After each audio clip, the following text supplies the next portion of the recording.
It's a pleasure to introduce this program because it's very special to me. 5 years ago, my son was deployed in Iraq. When he left to Iraq, I was protesting the war, and I didn't know what to do. So I met with a group of friends, and we started protesting on Lynn Road and Hillcrest.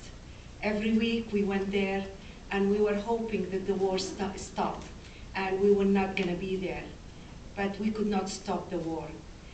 And a lot of people gave up and felt, sad.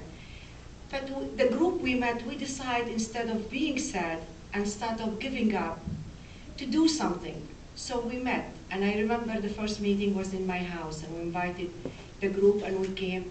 And from that meeting, we start meeting every month, and we decide that our meeting is going to be meeting to do something about the situation. And the best thing to do is educate the people about the Middle East, about peace and justice. And we had every month's meeting since that time for 5 years. We cultivated great friendship. We have Arabic food, Cuban food, Indian, French food, every type of food. We get together and we eat and we do something. So, and this is one of the programs we are doing. And this program, when I suggested, it's because it's very important to me. As a person born in the Middle East, I remember as I was born, Palestine was something in my family because I was born in a religious family with my father used to go to Palestine, and a lot of pilgrims come from Palestine. So I always heard this as a young girl. And when I grew up, I saw the war. I lived the plight of the Palestinian people and the sadness and so much the conflict in the Middle East. And I came here. Luckily, one of the things, I am well educated in the history of the Middle East. So when I came here, I started meeting with some Israelis here and start growing up, and I start listening, and I start hearing, and I start trying to educate myself about the people I thought they are my enemy, and to learn more, because we differentiate between Jewish and Israeli. Jews are not the same as Israeli, especially in the Arab world. So we brought up that our conflict with Israel. So by meeting Israeli, it was a fascinating experience for me.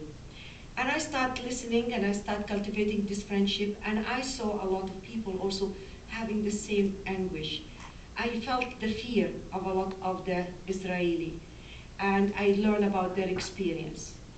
And then I start learning that the problem here is a lot of people defining the relationship between Arabs and Jews by 60 years in the history of almost 1,500 years. Because the Arab world and the Muslim, through history, were the best people for Jewish. And the Muslim world and the Arab world, that was the oasis of peace. When every time the discrimination against Jews in Europe, the Jews will come to the Arab world where they have safe place. So by learning about history, I've thought how we can change that, how we can change this bad 60 years into something different, especially when the Middle East is going to be there, and we cannot live, the Israeli and the Arabs, they live together in either fear or unjust. Because as I see, the conflict is a conflict, a part of it is going to lose their land, the other one is going to lose their moral compass. So how we can balance that? How we can get the area to have it is humanity instead of shrouding it on the conflict and close it, and we say there is no hope. How we can build hope? And that was my journey since I came here.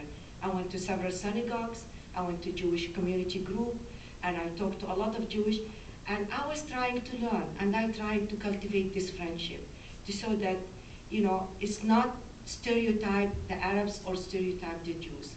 Start learning. And in this process, I met a lot of wonderful people, and one of those people I met is Shafa. I call her Shifa because in Arabic is also we can have Shifa. Shafa, and believe it or not, I met her through my daughter, who was interested and involved. I think she was, my daughter. She always involved. So, and then I went one day. I was speaking into to the Rotary Club in Newbury Park. And there I met Ilan, and he's from Israel. And I learned about him. They're doing the project Triumph. And I was interested to see those two projects. And I thought, this is really a neat project. These people here doing something. They're sacrificing their time, their money. They're doing everything, and not a lot of people know about them. So I felt that we have two organizations here in our midst. How we can help and how we can involve. Because in changing the Middle East, is we really have to involve on the grassroots level. I know it's not easy. I met a lot of people who gave up, a lot of people who think there is no hope, but I don't believe in that. Because I believe the world changed only by few people. Sometimes it takes one person to change the world. And we saw that through history. So I believe that we have to honor people like this, and we have to learn about what's going on, and we help. And I think that's the only way we can do to change what's going in the Middle East, and to give back to the Middle East its humanity, and it is placed in our heart. This is the place of spirituality. Everyone, as they said, 4 of every 5 in this world are affected by that area, either a Muslim or a Jew or Christian. So we cannot destroy that place. We have really to reserve it, because that's what God appeared to his, talked to his people, sent through 3 wonderful books. And I think it's our time to do something. And I think by listening to those 2 wonderful people and trying to help them volunteer, I think we can do a lot of things. And I want you to welcome with me, Shifa. You're going to be speaking first. So Shifa is going to be first to speak, to tell you about her project, and then Ilan. Thank you very much.